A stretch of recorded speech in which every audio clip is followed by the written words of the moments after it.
Hi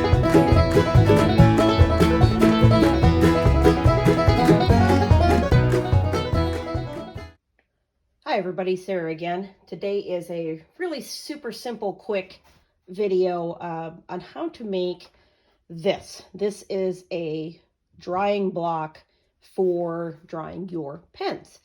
And I made it the other day using a piece of scrap lumber we had in our workshop, which is essentially what's called a 4x4.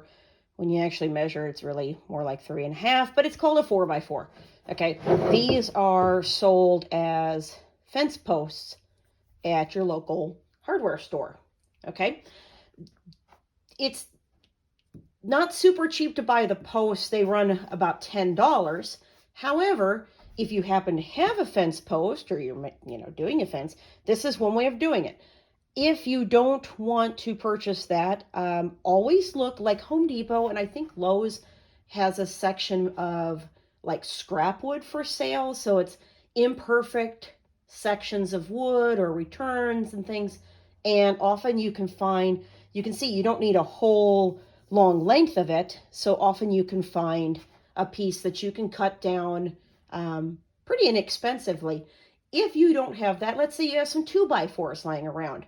You could use some strong wood glue, like some Gorilla wood glue, and glue two 2x4s together. Okay, so it'd be stacked on top of each other. Let it cure according to the instructions, and then you'd have a block similar to this. The reason I did it in a block like this is so I could drill nice deep holes. These holes, yeah, there's a knot there, go down about halfway into this block in order for dowels, 1/4-inch dowels, to go in securely. Okay, so today I'm going to be showing you how to measure this out, how to drill the holes, and at the very end I'll have a picture for you that shows what this looks like with a bunch of pens in it. Again, used for off-gassing if you decide to spray paint, or drip dry rack, or both.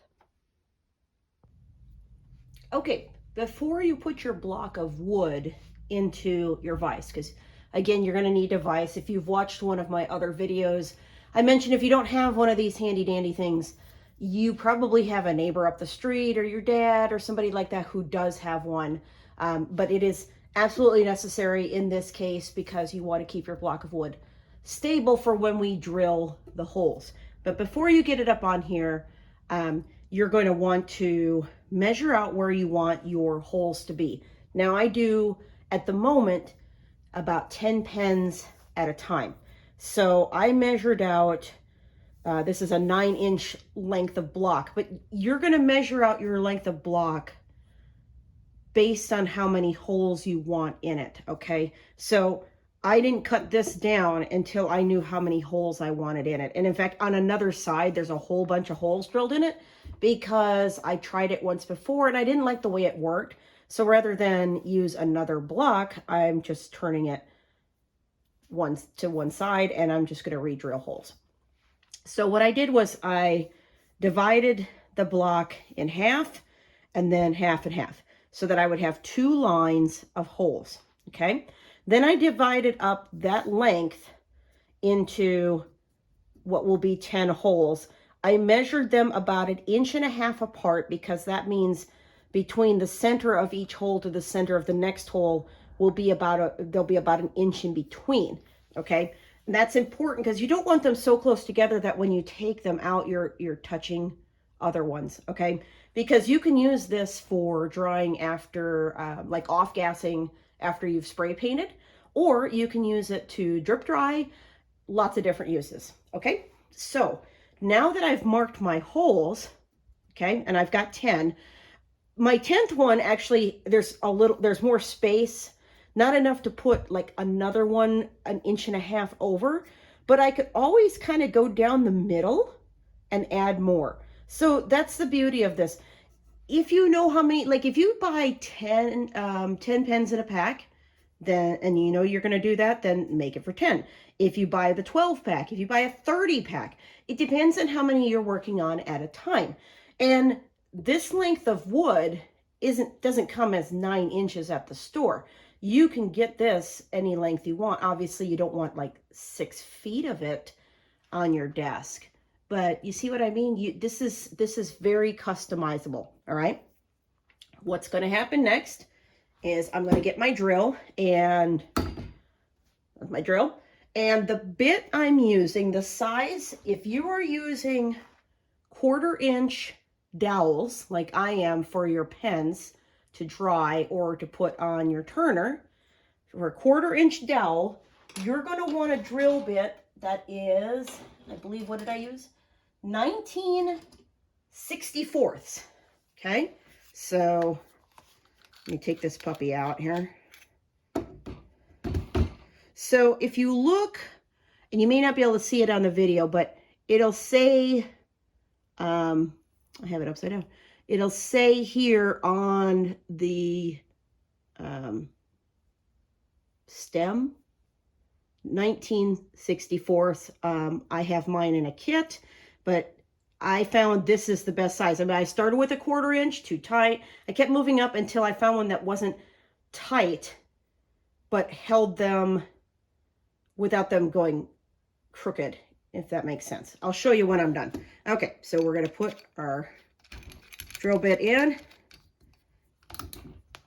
Get it nice and tight.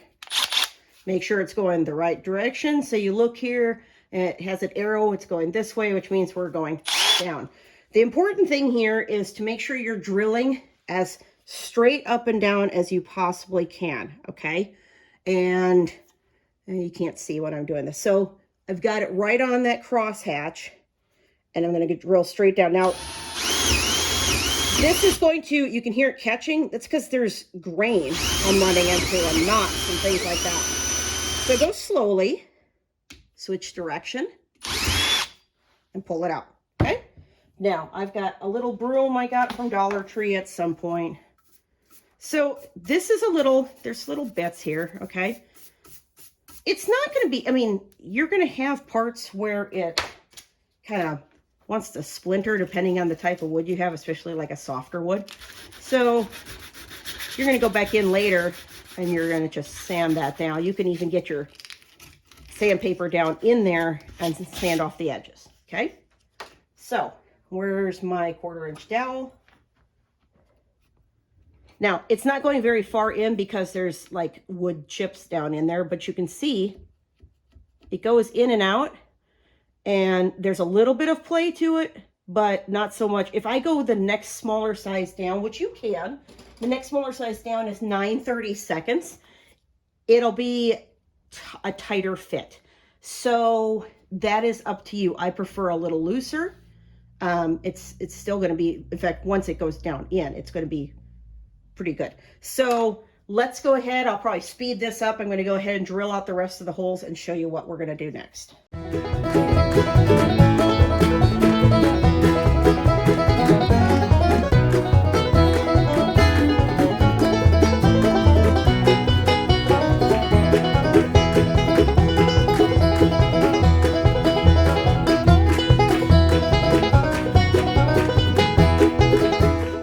Okay, we've got a mess. So let's sweep this off. Okay, now you're going to get a whole lot of wood shavings down in your holes. That's okay. I'm going to go ahead and do a kind of a preliminary sand to loosen up some of these chunks. Be really careful. Don't get a splinter, okay? Make sure your fingers are away from the wood when you're sanding. You can even just kind of knock these off. All right, so before I do a final sand, let me do a little more sweeping here.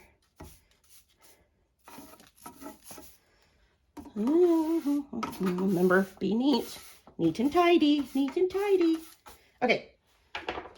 I'm going to take this out of the block. Now, you notice they're not perfect.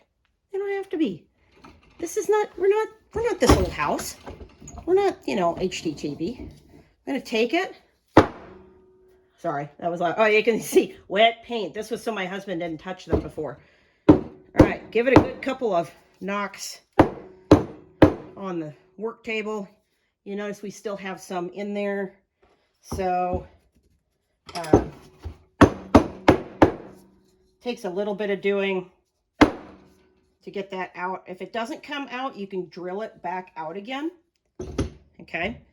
I'm going to put this back in just for the minute. So you can see, here's our dowel. Good fit, right? Not so tight you can't get it out. Now, if you find it's not getting deep enough, you can go back and drill them a little deeper. Okay. But that's basically it. At the end of this video, I'll have an image of this with my pins in it. And if you want to paint it, you can paint it. You can decorate it. I don't know, take some Sharpies to it. Like I said, on that one side, it said wet paint. You could put one side says wet paint. The other side says drip dry, depending on if you're using it for your base coat, spray paint, off-gassing. This is, you make this what you want. I usually go back and erase these lines just because I like the way it looks. But thanks for watching. If you like this, like and subscribe. I'll have a list of the materials down in the notes. And we'll see you later.